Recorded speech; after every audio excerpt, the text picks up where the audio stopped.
모든 사람에게 기쁨을 가져다 주는 것 같지는 않은 것 같습니다. 고향에 내려갔다가 오히려 마음이 상해서 돌아오는 경우가 갈수록 많아지고 있다는 것이죠. 예전에는 이런 표현이 없었는데 요즘은 이런 말을 하더라고요. 명절 이혼이라고. 이게 무슨 말인가 하니까, 명절이 지나고 나면 그만큼 이혼하는 부부 건수가 평균보다 약 10%가 늘어난다라는 거예요. 명절 이혼에는 뭐 몇 가지 이유가 있겠죠. 이 조사를 보니까 극심한 스트레스, 또 고부 갈등, 장서 갈등. 여러분, 장서 갈등이 뭔지 아세요? 아시네. 장모님과 사회의 갈등. 이제는 이제 처갓집 가면 저 씨암탉 삶아주는 게 아니라 이런 갈등이 있다라는 거죠. 제사 거부, 이런 것들이 이제 이유가 돼서 명절을 세고 이혼하는 부부가 많아진다는 거예요. 사실 예전에는 명절에 겪는 그 가장 큰 갈등은 종교적인 이유가 가장 많았었습니다. 그러니까 믿는 사람들이 이 제사 문제로 인하여서 갈등을 겪는 뭐 그런 경우가 참 많았어요. 그런데 요즘에는 또 그것도 아닌 것 같아요. 가족들이 다 같은 신앙을 가진다고 해서, 말하자면 모두가 다 교회에 다니는 기독교 신자라고 해서 이 가정은 명절에 갈등이 없느냐? 그렇지도 않다라는 거예요. 권사님이신 시어머니, 그리고 서리 집사인 며느리, 이 사이에 같은 기독교 신앙을 가지고 있음에도 불구하고 신앙과 별개의 그런 갈등이 존재한다라는 겁니다. 어느 믿음 약한 며느리는 시집 오면서 신앙을 갖게 됐는데 시댁 갈 때마다 시어머니에게 상처받아가지고요, 믿음이 갈수록 약해진다는 거예요. 교회 강의가 갈수록 더 싫어진다라고 그런 이야기도 들은 적이 있습니다. 장로님이신 아버지, 그리고 그 아들 서리 집사인 아들, 분명히 갈등이 있을 수 있을 겁니다.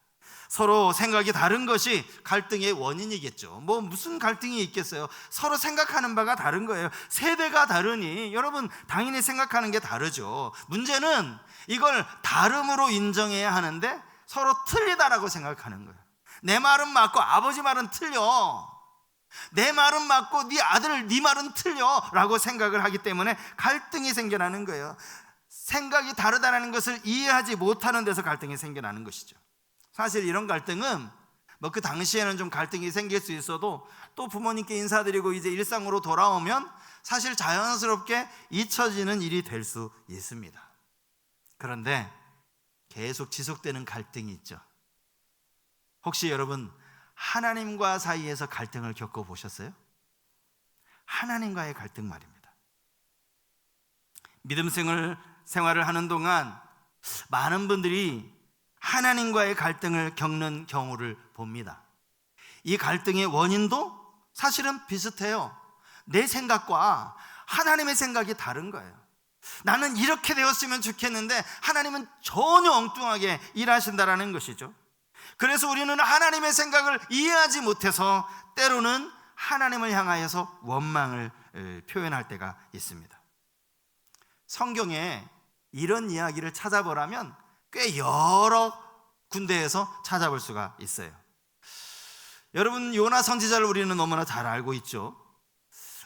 대부분의 많은 성도님들은 요나 하면 이 정말 선지자이면서 하나님의 명령도 어긴 이 나쁜 선지자, 이렇게 여러분 생각을 하실 거예요. 하나님이 분명히 니느웨로 가서 말씀을 전해라, 외치라 했으면 외쳐야지 어딜 다시스로 가, 다시스로 하면서 요나에 대해서 막 비난하시는 분들도 계실 겁니다. 그런데 여러분, 혹시 요나가 왜 다시스로 갔는지 생각해 보셨습니까? 요나가 원래부터 그냥 삐뚤어진 성격이어서 아버지가 말하면 청개구리처럼 그냥 반대로 하는, 그게 아닙니다. 요나서 4장에 보면 요나가 왜 하나님의 명령에 의도적으로 불순종했는지 본인 스스로 이야기하는 장면이 나와요. 요나가 하나님 앞에 화내면서 이렇게 이야기합니다. 자, 요나서 4장 1절과 2절 말씀입니다. 요나가 매우 싫어하고 성내며 여호와께 기도하여 이르되 여호와여 내가 고국에 있을 때 이러하겠다고 말씀하지 아니하였나이까? 그러므로 내가 빨리 다시스로 도망하여 싸우니 주께서는 은혜로우시며 자비로우시며 노하기를 더디하시며 이내가 크시사 뜻을 돌이켜 재앙을 내리지 아니하시는 하나님이신 줄을 내가 알았음이니이다. 요나가 지금 화가 나 있어요. 그 원인은 니느웨 때문이에요. 여러분, 니느웨는 아수르의 수도입니다. 아수르는 당연히 하나님을 알지 못하는 이방 나라 사람들이죠. 게다가 아수르는 북이스라엘을 위협할 뿐만 아니라 결국에는 북이스라엘을 멸망시킨 나라이기도 합니다. 이방 나라죠. 늘 이스라엘을 괴롭히는 나라죠. 게다가 요나서 1장에 보면 하나님이 요나를 보내시면서 이런 말씀도 하세요. 그들의 악독이 내 앞에 상달되었다. 그들이 저지르는 악행이, 그 죄악이 하나님께 상달되었다라는 거예요. 생각해 보세요. 니느웨 입장에, 요나의 입장에서 생각해 보세요. 안 그래도 정말 저 니느웨 어떻게 했으면 좋겠는데, 하나님을 알지 못하는 이방 나라, 게다가 저렇게 죄악이 만연한 그 이방 나라, 내가 생각하기엔 니느웨 그냥 폭삭 멸망해야 될 것 같은데 하나님 자꾸 거기 가서 회개의 메시지를 전하라고 하시는 거예요. 하나님의 생각을 이해할 수 없었던 거예요. 요나 생각에는 니느웨는 멸망해야 해요. 거기 그 땅에 그 사람들에게 자비를 베풀어 줄 필요가 없다라고 생각을 하는데 하나님의 생각은 달랐던 거죠. 요나서 4장에 가면요, 하나님께서 박넝쿨을 통해서 요나의 생각이 틀렸다고, 여러분 이건 다른 게 아니에요. 요나의 생각이 틀린 거예요. 너의 생각이 틀렸다라는 사실을 가르쳐 주시죠. 결국 이 문제는, 이 갈등의 원인은 하나님께 있는 게 아니라 요나에게 있었다라는 거예요. 요나의 그 높으신, 하나님의 그 높으신 생각을 요나가 이해하지 못한 것이죠. 구약의 선지자 하박국도 마찬가지입니다. 하박국이 활동하던 당시 이스라엘은요, 온갖 불의와 패역으로 만연해 있었어요. 하박국 선지자가 보기에 참 하나님께 답답한 거예요. 왜 하나님은 가만히 보고만 계시는지. 그래서 안타까운 마음으로 하나님 앞에 이 나라를 위해 기도하죠. 그런데 아무런 응답이 없어요. 아무런 응답이 없으시더니 갑자기 뜬금없이 하나님 이런 말씀을 하시는 거예요. 하박국 1장 6절 말씀이요. 보라, 내가 사납고 성급한 백성 곧 땅이 넓은 곳으로 다니며 자기의 소유가 아닌 거처들을 점령하는 갈대아 사람을 일으켰나니. 여러분, 이 말이 무슨 말인지 아세요? 여기 사납고 성급한 백성, 이들은 갈대아 사람, 바벨론 사람들을 의미하는 겁니다. 이들도 역시 이방인이죠. 하나님이 저 이스라엘을 심판하시려고 이방에 하나님을 알지 못하는 갈대아 사람을 일으켜서 이 이스라엘을 심판하시겠다, 이렇게 말씀을 하시는 거예요. 사실 하박국이 생각했던 건 그게 아니거든요. 하박국이 하나님께 바랬던 건 그게 아니었어요. 어떻게든 이스라엘 백성들을 하나님이 꾸짖으셔서 그들이 죄를 회개하고 다시 하나님 앞에 돌아오도록 하는 거, 하박국 선지자는 그걸 원했다고요. 그런데 하나님은 이 택한 백성을 징계하시려고 하나님을 알지도 못하는 이방 나라 바벨론을 사용하시겠다라는 거예요. 의인을 벌하시려고 악인을 사용하신다는 것, 이 말씀을 하박국 선지자는 도무지 이해할 수 없었던 겁니다. 하지만 이것 또한 선지자의 생각이 짧았던 거였죠. 하나님은 당신이 원하시면 그 누구라도, 그 어떤 나라라도, 심지어 하나님을 모르는 이방 나라라 할지라도 얼마든지 심판의 도구로 사용하실 수 있다라는 거. 하나님 왜 못하세요?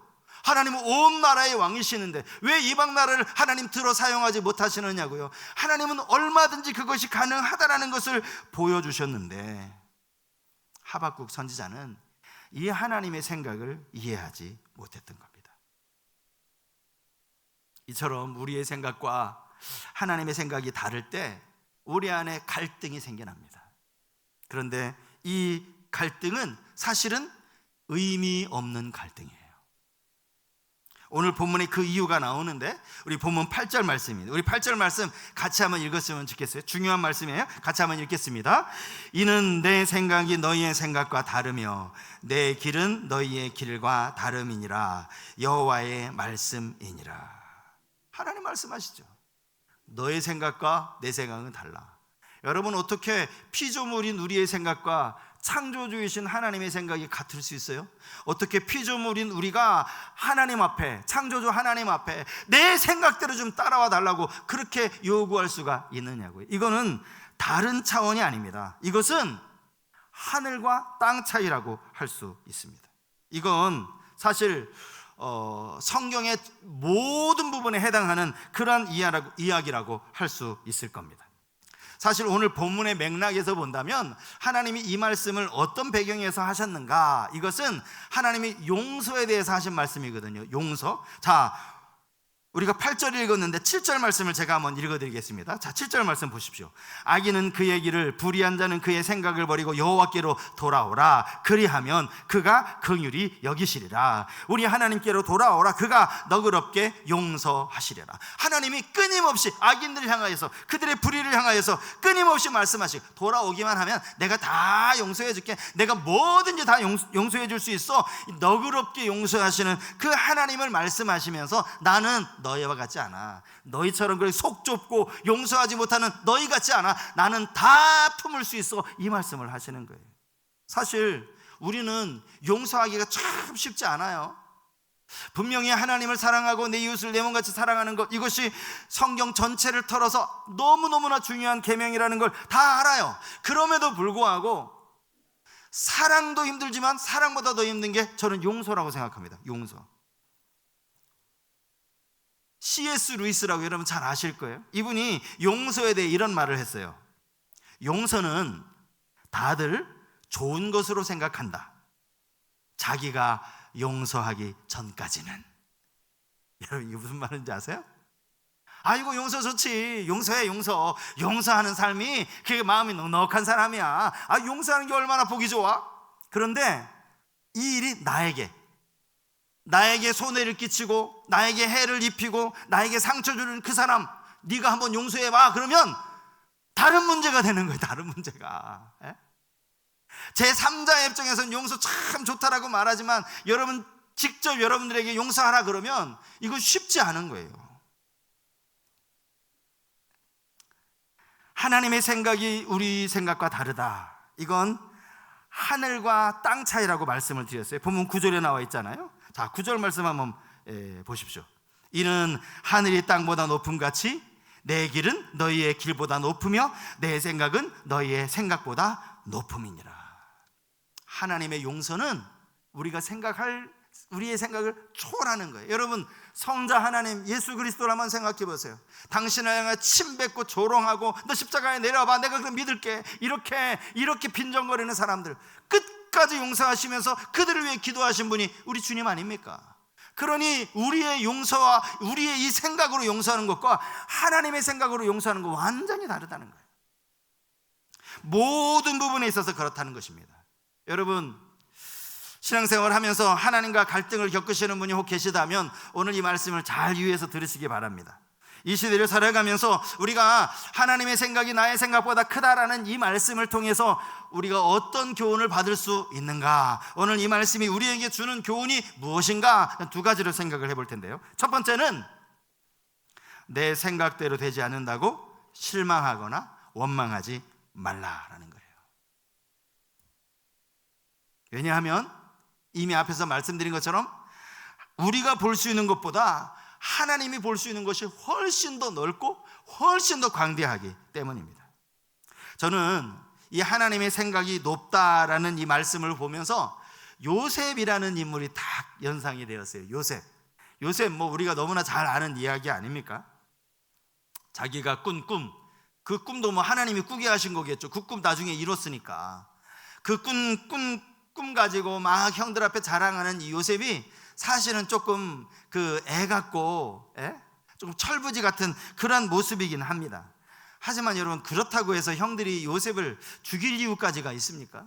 그런데 이 형들은 요셉에게 어찌나 화가 났든지 결국 요셉을 죽이려고 합니다. 이때가 언젠가 하면 요셉이 아버지 심부름을 받아서 이제 형들을 만나러 갔을 바로 그때예요. 그 과정도 쉽지 않았거든요. 성경에 보면 이렇게 저렇게 헤매다가 요셉이 고생하다가 형들을 만나요. 얼마나 반갑겠어요. 그런데 형들은 요셉을 보자마자 저 죽여야 된다고. 다행스럽게도 큰형 르우벤이 가장 맏형 아닙니까? 르우벤이 동생들을 중재해요. 우리가 죽여선 되겠느냐. 그러면서 결정한 것이 요셉을 애굽에 상인에게 팔아넘기는. 이때 요셉의 나이가요 17살. 17살. 그때부터 요셉은 그 인생의 가장 밑바닥을 경험하게 되죠. 그가 입고 다녔던 채색옷, 성경에 보니까 요셉이 형 만나러 갈 때도 채색옷 입고 갔어요. 그런데 요셉을 처음에 죽이려고 구덩이에 던져 넣으면서 채색옷은 이미 벗겨졌죠. 요셉은 아마 옷을 입지 않은 상태에서 그렇게 노예로 끌려갔을 거예요. 노예로 살았으니 무슨 번번한 옷을 입기나 했겠습니까? 그는 보디발의 집에서 자그마치 10년을 노예 생활을 합니다. 10년. 그리고 가정 총무가 되었을 때 보디발의 아내의 그 유혹을 뿌리치죠. 내가 하나님 앞에 어떻게 범죄하리요? 그것을 뿌리치고 뛰쳐나왔는데 억울한 누명을 뒤집어 써서 감옥에 갇힙니다. 그가 감옥에서 보낸 기간 3년입니다. 3개월 아니고요 3년이에요.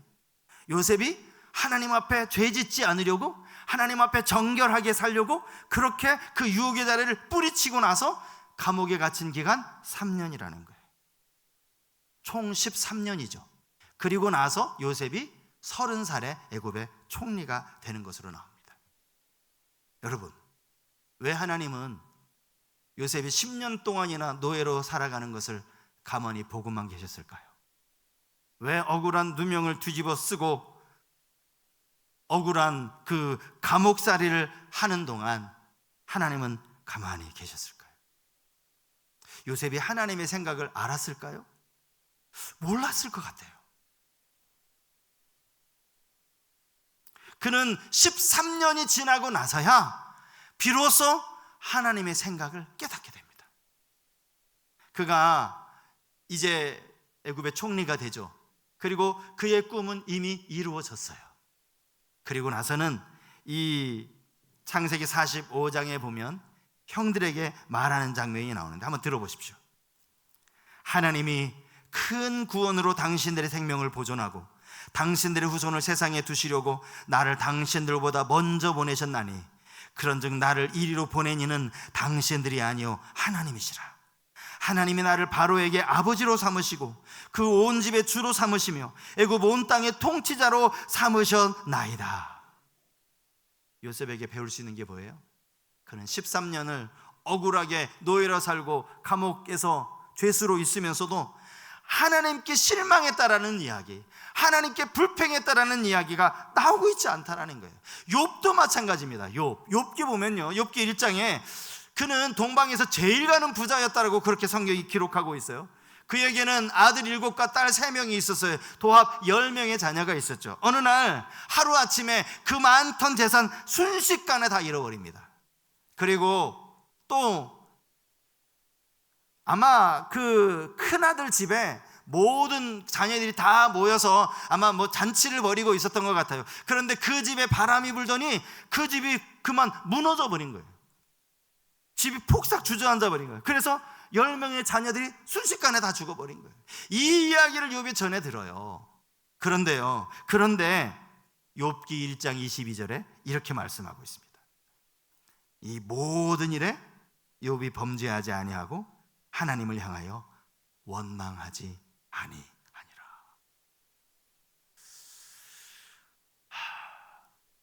욥이 조금이라도 원망했다면 우리가 좀 뭐랄까 이렇게 동질감을 느낄 텐데 이 욥은 다른 나라 사람인가? 이런 생각이 들어요.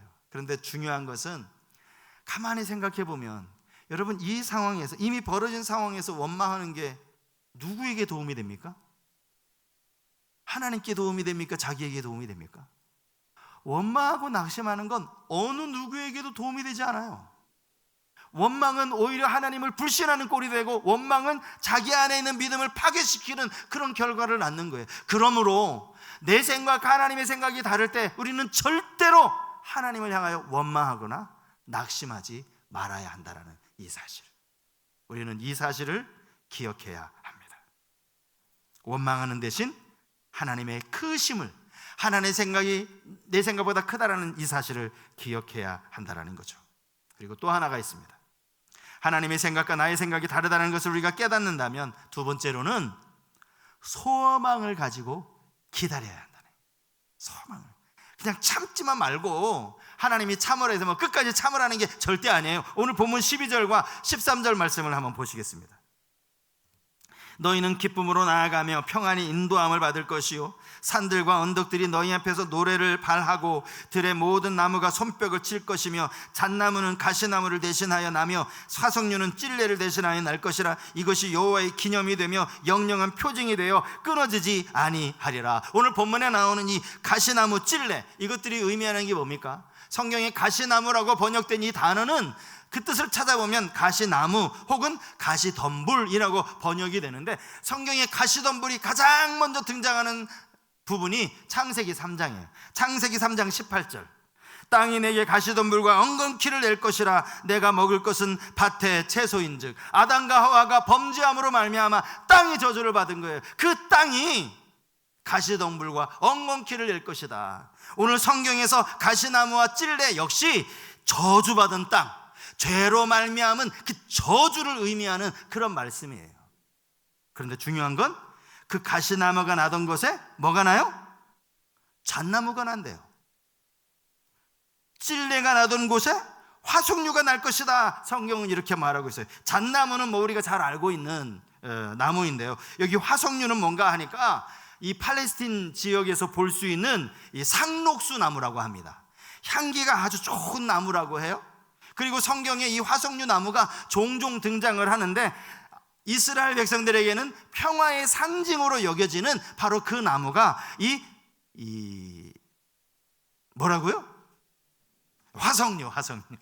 화석류라는 거예요. 이 말이 무슨 의미겠어요? 저주와 같았던 삶, 가시덤불, 찔레가 나던 그곳에 잣나무, 화석류가 날 것이다. 행복한 삶으로 변화될 것이라는 바로 그 말씀 아닙니까? 우리의 생각보다 크신 하나님이 원망하지 말고 낙심하지 말고 입 꾹 다물고 있으면 그곳으로 그냥 지나가는 것이 아니라 반드시 하나님은 이곳에서 다시금 행복으로, 다시금 평안으로 약속하신 그대로 이루신다는 사실을 성경이 말씀하고 있는 거예요. 여러분들이 선하신 하나님이라고 믿는 것이 바로 이것 때문 아닙니까? 우리 하나님이 왜 선하신 하나님이세요? 마침내 우리에게 복을 주시기 원하시기 때문이라는 거예요. 예레미야 29장 11절 말씀은 너무나 중요하고 귀한 말씀인데, 우리 이 구절은 다 같이 읽으셔야 돼요. 자, 예레미야 29장 11절 좀 더 큰 소리로 목소리를 높여서 우리 같이 한번 읽어보겠습니다. 시작. 여호와의 말씀이니라. 너희를 향한 나의 생각을 내가 아나니 평안이요 재앙이 아니니라. 너희에게 미래와 희망을 주는 것이니라. 아멘. 여기 왜 평안이요 재앙이 아니니라 이렇게 말씀을 하셨을까요? 사람들이 자꾸 이걸 재앙으로 알아요. 아이고 나 이거 재앙이다, 이거 큰일 났다, 이거 이제 도저히 회복 못 된다, 자꾸 그렇게 생각하니까 재앙이 아니고 평안이라고 말하는 거예요. 평안이라고. 제가 이 세번역 성경을 찾아보니까 이 세번역 성경을, 이 본문의 의미를 조금 강조점을 두고 번역을 했더라고요. 어디에 강조점을 두었는지 한번 다시 잘 들어보세요. 같은 본문이에요. 세번역 성경입니다. 너희를 두고 계획하고 있는 일들은 오직 나만이 알고 있다. 강조가 뭐예요? 하나님만 아신다. 하나님만. 우리를 향한 생각을 나도 알고 하나님도 알고가 아니라 하나님만 알고 계시다라는 거예요. 그 하나님만 알고 계시는 게 뭐다? 내가 너희를 두고 계획하고 있는 일들은 재앙이 아니라 번영이다. 너희에게 미래에 대한 희망을 주려는 것이다. 나 주의 말이다. 그러니 우리가 소망을 가질 수 있는 것 아닙니까? 곤충학자 파브르의 일화를 말씀드리고 오늘 설교를 마치겠는데요, 아마 이 이야기는 들어보신 분들도 많이 계시지 않을까 싶습니다. 어느 날 이 파브르가요, 애벌레 하나를 이렇게 관찰하게 됐어요. 이 누에고치 안에 있는 그 애벌레가 나중에는 이제 허물을 벗고 나방이 되어서 이 누에고치를 빠져나오지 않습니까? 이제 그 광경을 지켜보게 된 거예요.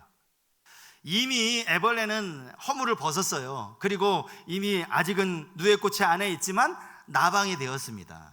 몸집이 커졌다라는 거죠. 그 커진 몸집을 가지고 그 작은 구멍으로 빠져나오려고 하니 이 나방이 안간 힘을 쓰는 거예요. 막 죽을 힘을 쓰는 거예요. 구멍은 너무나 작은데 몸집은 이렇게 크니 이걸 어떻게 빠져나와요? 막 안간 힘을 쓰는 거예요. 옆에서 파브르가 가만히 지켜보는데 이 나방이 너무 안 됐더래요.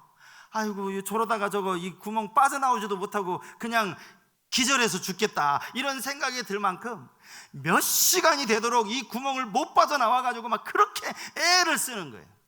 파브르가 참 고민을 하다가 좋은 방법을 하나 생각하죠. 작은 가위를 하나 가지고 와서 그 누에꽃이 난 이 구멍을 좀 넓혀줘서 양쪽을 자른 거예요. 그러면서 속으로 이렇게 생각했답니다. 야, 이 부분은 내 지혜가 하나님 지혜보다 낫네? 왜 하나님이 이 생각을 못 하셨지? 이렇게 스스로 아주 뿌듯해하면서 그런 생각을 가졌답니다. 아니나 다를까 갑자기 구멍이 커졌으니까 나방이 금세 누에고치 밖으로 빠져나올 수가 있었어요.